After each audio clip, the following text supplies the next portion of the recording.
TV.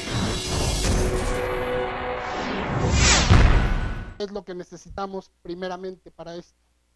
Dice la Constitución que el Ministerio Público es el encargado de investigar y perseguir, ¿sí?, los delitos, ¿sí?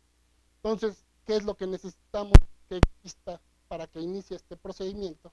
Necesitamos que ya exista un hecho. Decimos cuál es el hecho, pues el acto o la omisión, ¿sí? Un acto o omisión que la ley en materia de defensa social considera como delito, ¿sí? ¿Qué es un delito? Bueno, pues es eso, es un acto o una omisión, ¿sí?, que es sancionable por la ley en materia de defensa social, ¿sí? Y ya podemos poner cualquier ejemplo, el robo, las lesiones. Entonces, ¿qué se tiene que dar? El hecho en sí, o la omisión en sí, para que iniciemos con el procedimiento en materia de defensa social. Y nos dice la ley que el procedimiento consta de 4 etapas, ¿sí? La primera es la averiguación previa, ¿sí? La averiguación previa que se divide en 2 fases, que es la fase A y la fase B. Posteriormente tenemos la etapa que se conoce como de instrucción, posteriormente la etapa del juicio y por último la de ejecución, ¿sí? Y ahorita vamos a ver cada una de ellas, cuál es su, o cómo se conforma, o cómo se da cada una de esas etapas. Siguiente. Dentro de estas etapas conocemos, y esa es la parte que también queremos hacerles ver, es el hecho de que existe una autoridad que se denomina Ministerio Público. Como les comentaba yo, la Constitución crea o le da la función a esta figura que es el Ministerio Público, que nos dice que es la encargada de investigar y perseguir los delitos, ¿sí? Entonces, tenemos en primera instancia, dentro de la averiguación previa, en su fase A, nos dice que el Ministerio Público es una autoridad, ¿sí? Es la autoridad encargada de recepcionar las denuncias, es la autoridad de investigar y por lo tanto de consignar a la siguiente autoridad, que es el juez, ¿sí?, un hecho a través de comprobar el cuerpo del delito y la probable responsabilidad, ¿no?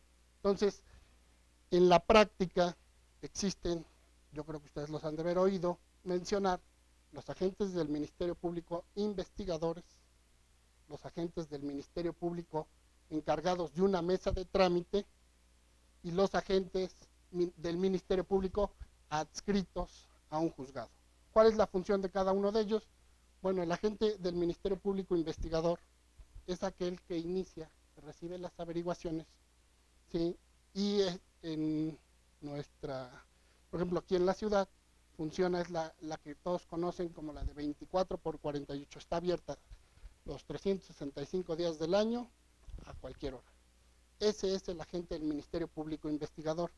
Él es el encargado de recibir las denuncias o querellas de los ciudadanos o en su defecto el parte policiaco de un hecho o una omisión que pudiera ser constitutivo de delito, ¿sí? Y este Ministerio Público inicia la investigación y la remite, si no existe un detenido, a el Ministerio Público que se conoce como de la mesa de trámite, ¿sí? Gracias. Entonces, este agente del Ministerio Público, como su nombre lo dice, se encarga del trámite de la integración de lo que conocemos como la averiguación previa, a través de qué, de ir recabando, de ir investigando un delito, recabando las pruebas que puedan demostrar, ¿sí?, los elementos del cuerpo del delito y posteriormente la probable responsabilidad. Cuando existe un detenido, ¿sí?, cuando existe el detenido, entonces este Ministerio Público Investigador como la ley y la Constitución, ustedes ya lo han de haber oído, le dice que cuando hay un detenido, no puede estar en una agencia del Ministerio Público detenido más de 48 horas. Entonces, aquí sí el Ministerio Público Investigador va a hacer todo el trámite de la averiguación previa en su fase A. O sea, no lo va a remitir a la mesa de trámite. ¿Por qué? Por la premura que hay. Estamos hablando de 2 días. Entonces, dentro de esas 48 horas, él va a tener que hacer todas las diligencias necesarias para determinar si la persona a la que le pusieron a disposición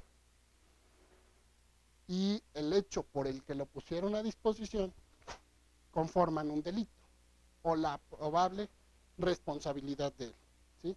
Y entonces, a partir de ahí, él va a determinar si consigna a esta persona a los tribunales, al juez penal, o si determina su libertad porque no existían los elementos suficientes. Pero recuerden, no puede pasar de 48 horas. ¿Sí? Constitucionalmente dice que debe ser el término mayor de la detención de una persona ante el Ministerio Público de 48 horas. ¿Sí? En esos casos, el Ministerio Público Investigador hará todo el trámite de esas 48 horas para la integración y su consignación o la determinación de archivo de esa averiguación. Entonces, y para el caso en el que no hay detenido, lo que les decía, pues ya se va a hacer a través de la mesa de trámite. Y entonces sí, no hay un término completo, o sea, la ley pues no nos lo dice, ¿cómo se llama? No nos da términos, ustedes lo han visto, es dependiendo de la carga de trabajo, de la habilidad que tenga el abogado que está promoviendo esto, del interés que tengan las partes para resolverlo, de aportar las pruebas. O sea, ya no hay un término. Recuerden, solo el único término que tenemos es lo que se conoce como la prescripción de un delito. O sea, un delito prescribe o termina su sanción o su persecución cuando la ley dice que prescriben en el término mayor de la sanción que tienen estos delitos tipificados en el código, ¿no? Entonces, si se presenta una denuncia y si el delito, su máxima sanción es de 5 años, bueno, pues durante esos 5 años podrán integrar, consignar y detener a esta persona y procesarla. Si transcurre ese término y por alguna cuestión no se cumple con todos los requisitos y no se puede detener y no se puede sentenciar a una persona por ese delito, pues prescribe la acción, por lo tanto ya no se puede condenar a esa persona por ese delito. ¿Sí? Entonces, bueno, ya viéndolo por cada una de las etapas, decíamos, en la averiguación previa, fase A, teníamos la denuncia o querella. Esta puede ser por escrito o de manera verbal. En cuestiones en materia penal no existe la formalidad de que siempre tenga que venir por escrito. Podemos hacerla por lo que se conoce como por comparecencia. ¿Sí? Entonces es, me presento y digo, me sucedieron estos hechos que yo considero que me afectan, que son constitutivos de un delito. Y el Ministerio Público tiene la obligación de recibirlo y más adelante hacer la investigación de ese delito. Aparte de la denuncia o querella, bueno, ¿qué es una denuncia y qué es una querella? Nos dice la ley y las distingue porque son la denuncia, que es aquella que se presenta por delitos que se persiguen de oficio. ¿Sí? La ley habla de que hay delitos que se persiguen de oficio y hay delitos que se persiguen a petición de parte. ¿Sí? Entonces, bueno, ¿cuáles son estos delitos? Los más comunes